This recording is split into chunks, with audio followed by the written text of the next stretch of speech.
বিবাহ করার ক্ষেত্রে এমন সমস্যার সম্মুখীন মোটামুটি আমরা অনেকেই হয়ে থাকি। কেমন? একটা ছেলে আছে এমন যে মেয়ে দেখেছে, দেখার পরে তাকে পছন্দ হয়েছে।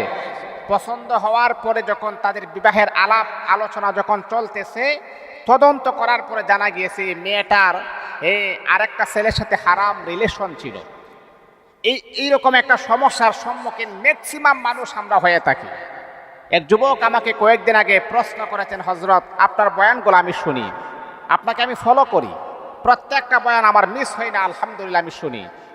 আমাকে বলতেছেন, হজরত আমি এখন মেয়ে দেখার জন্য ট্রাই করতেছি, যে মেয়েটা কি আমার পছন্দ হয়, পরে যখন তদন্ত লয়ে দেখি মেয়েটার হারাম রিলেশন ছিল, এখন আমি কি করতে পারি?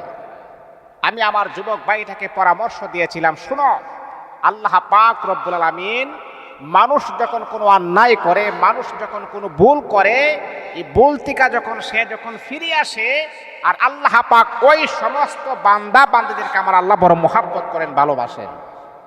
আপনি যখন হারাম কোনো কাজ করবেন, কাজ করার পরে যখন আপনার মনের ভিতরে যখন উদ্বেগ হবে, আহারে আমি কি করলাম, আহারে আমি তো নাফরমানি করে ফেললাম, আহারে আমি তো অন্যায় কাজ করে ফেললাম, আল্লাহ পাকের কাছে দ্রুত তওবা করতে হবে।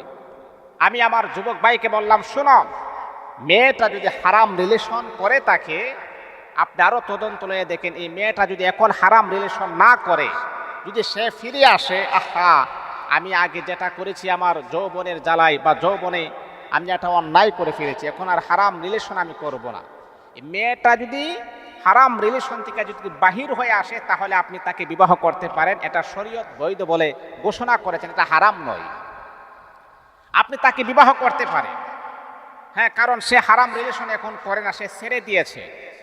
এখন এখন যদি আপনি বলেন, হুজুর আমি আমার লাইফে, আমি আমার জীবনে কাহারোর সাথে প্রেম করি নাই, কাহারোর সাথে আমি কোনো নারীর সাথে আমি মিশি নাই, আমি চাই একটা পুত পবিত্র স্ত্রী যেন আমার ঘরে আসুক, তাহলে এটা হচ্ছে আপনার রুচির ব্যাপার সেবার। তাহলে আপনি আরো তদন্ত করেন, আপনি এমন একজন পুত পবিত্র স্ত্রী নিয়ে আসেন, এটাও উত্তম, এটাও ভালো। কিন্তু একটা মেয়ে হারাম রিলেশন করেছেন, একটা ছেলে হারাম রিলেশন করেছে, এখন আর করে নাই, ফিরে এসেছে, আপনি যদি জানেন যে ফিরে এসেছে, ঠিক আছে, আপনি তাকে বিবাহ করতে পারেন, এটা শরীয়ত সম্মতভাবে জায়েজ, এতে কোনো গুনাহ হবে না। আল্লাহ পাক আমাদের সকলকে বোঝার আমল করার তৌফিক দান।